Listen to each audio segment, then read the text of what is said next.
Sa tuwing pinag-uusapan po ang long-term price ni XRP, madalas nauuwi ito sa emosyon, speculation at saka unrealistic targets.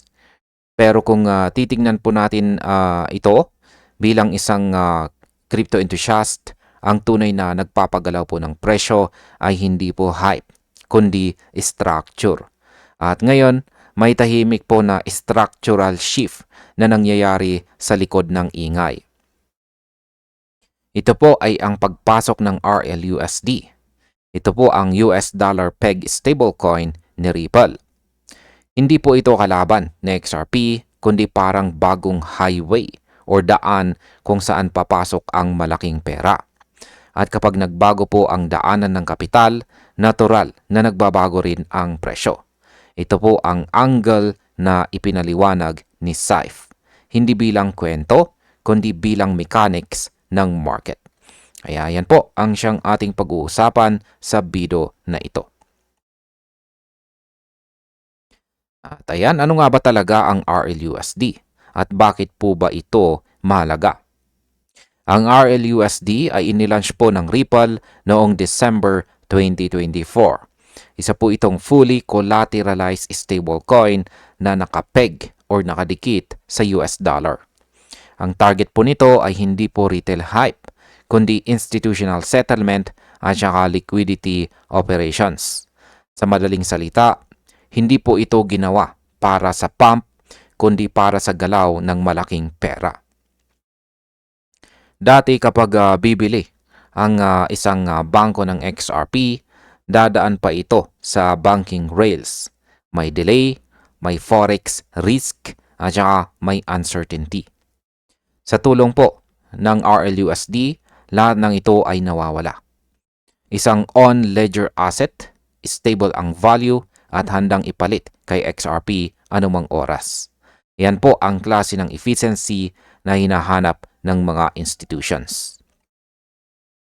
Ngayon ay bakit po ba naiiba mag-isip ang mga institutions kumpara sa retail? Mahalagang maintindihan po natin ito dahil tayo ang tinutukoy dito bilang mga traders at investors. Ang retail ay bumibili kapag may hype, samantalang ang mga institutions bumibili kapag may certainty. Hindi po sila pwedeng magkamali sa timing, sa size at saka sa settlement. Kaya para po sa kanila, ang RLUSD ay parang holding area. Nandyan ang kapital, walang volatility risk, walang delay. Kapag tama ang oras, saka lang sila papasok kay XRP. Ibig sabihin nito, ang demand ay hindi po padalos-dalos. Ito ay planado, kalkulado, at pwede pong ulit-ulitin. Ngayon ay paano po naaapektuhan ng RLUSD ang order book ni XRP? Ito po ang pinaka-critical na bahagi ng analysis ni Saif. Ang order book ni XRP, layered po yan. May limitadong sell orders sa mababang presyo. Kapag pumasok po ang isang malaking buyer gamit ang RLUSD, mabilis pong mauubos ang mga ito. Kapag naubos po ang sell side sa lower levels, mapipilitan po ang market na magtaas ng presyo para makahanap ng mga bagong sellers. Kaya hindi po ito theory. Ganito po talaga gumagana ang price discovery sa lahat ng mga exchange-driven markets. Ang kaibahan po ngayon ay walang delay sa buying pressure. Kaya tuloy-tuloy, efficient at saka malinis.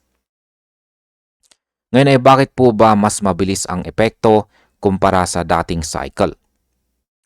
Noon, ang institutional accumulation ay putol-putol.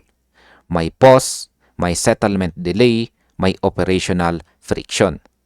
Ngayon dahil kay RLUSD, tuloy-tuloy po ang flow ng capital.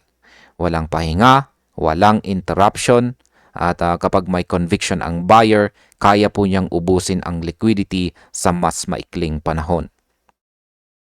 At kapag nawala po ang liquidity sa ibaba, ang presyo ay natural na aangat. Hindi dahil gusto ng market, kundi dahil kailangan. Ito ang klase ng pressure na hindi po nakikita sa chart agad, pero ramdam po sa structure. Ngayon ay ano naman po ang institutional feedback loop na sinasabi ng analyst dito. Ayan, kapag umakyat na ang presyo ng XRP, hindi ibig sabihin ay titigil ang mga institutions. At bakit? Dahil hindi po sila price sensitive tulad ng retail. Ang habol nila ay speed, capital efficiency, at saka cost savings sa cross-border payments. Kung gumagana pa rin po sa XRP kahit mas mahal, tuloy pa rin ang paggamit. At dahil may RLUSD po sila sa gilid, madali silang babalik para bumili ulit. Ito po ang feedback loop. Acquire XRP, gamitin sa settlement, bumalik sa RLUSD, bumili ulit. Paulit-ulit. At bawat ikot, mas mataas po ang foundation ng presyo. Ngayon ay bakit po ba ito mahalaga sa long-term valuation ni XRP? Hindi po pinipilit ni RLUSD na tumaas ang presyo ni XRP. Ang ginagawa niya ay tinatanggal niya ang mga harang. Tinanggal ang dating bottleneck ng capital entry, tinanggal ang inefficiency. Sa paglipas po ng panahon, nagiging mas institutional driven ang demand. At historically, dito po nagsisimula ang tunay na repricing ng isang asset. Hindi po explosive pump, kundi sustained elevation. Hindi po hype cycle, kundi structural evolution. At bilang panghuli ay ano naman po ang aking masasabi tungkol dito. Kung titingnan po natin ang RLUSD bilang headline product, mamimiss mo ang punto. Siya ay infrastructure. At kapag nagbago ang infrastructure, sumusunod po ang market. Hindi agad bukas, hindi po next week, pero sa tamang panahon. Si XRP, yan na sinusuportahan po ng RLUSD ay mas madaling bilhin, mas madaling gamitin, at mas madaling i-scale. At sa mundo po ng finance, ang asset na madaling gamitin ay natural na mas pinahahalagahan. Tahimik po ang galaw ngayon. Pero tulad po ng sabi ng analyst, ang mga structural shift hindi po sumisigaw. Sila ay bumubulong. Kaya yan po ang aktual na sinabi rito ni Saif Crypto. Sabi niya, this is how RLUSD will dramatically increase the price of XRP. At ayan, hanggang dito na lamang po tayo sa video na ito mga ka-crypto. Maraming salamat sa panonood.